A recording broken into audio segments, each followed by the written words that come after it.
পেটে খিদা লাগছে, যা পাই আজকে তাই নিমু।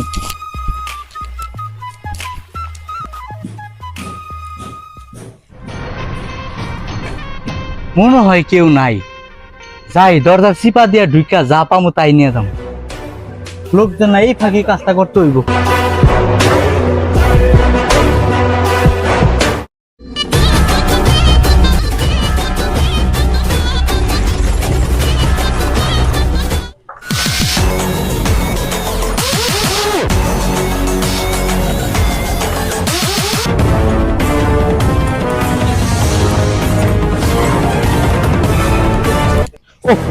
আর ভালো লাগে না,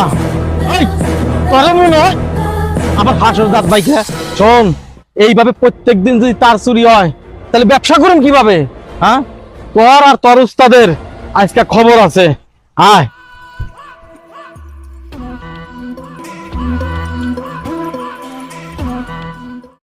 ভালো লাগে না। ওই না বাপ, ওই লাল, কেন বসে বসে মেয়েদের সাথে চ্যাটিং করস? হ্যাঁ না ওস্তাদ, একটু ইউটিউব দেখতেছি। আমার কথা কস। আমার 2টা কেবল চুরি হয়েছে, 2টা কেবলে আমার 200 ফিট তার ছিল।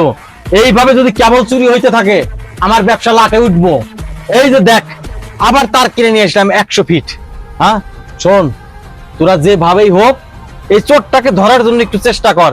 এই চোরটাকে যদি ধরতে না পারি, আবার আমার এই কেবল চুরি হয়ে যাবো।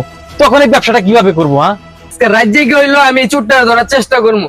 যেমনে পারি লোকে আরো 2-3 জন লোক লইয়া এই চোর আজকে ধরবো। যেভাবে পারস এই কেবল চোরটাকে ধর। এইভাবে কেবল চুরি হইলে পারে ব্যবসার পোষাইতে পারবো না, ঠিক আছে? আর তোরা আমার দিকে একটু দেখ, তোদের দিকে আমি দেখবো, ঠিক আছে? এই যে নতুন কেবল দিয়ে গেলাম, এই কেবল দিয়ে সব ঠিকঠাক কর। এরপরে যদি কেবল হারায় তাহলে কিন্তু আমার হাতে টাকা পয়সা নাই, ব্যবসা কিন্তু গুটাইয়া পয়সা থাকতে হইব, ঠিক আছে? ঠিক আছে মহাজন, আপনি কোনো চিন্তা করেন না। তাহলে আপনি বাসায় যান, এইটাতে আমরা কাজ চালাইতেছি। আর আজকে রাতের ভিতরে এই চোরটা ধরার চেষ্টা করতেছি আমরা, আপনি কোনো টেনশন করেন না। আচ্ছা ঠিক আছে। এই আসসালামু আলাইকুম। ঠিক মতো কাজ করিস। ওয়ালাইকুম আসসালাম।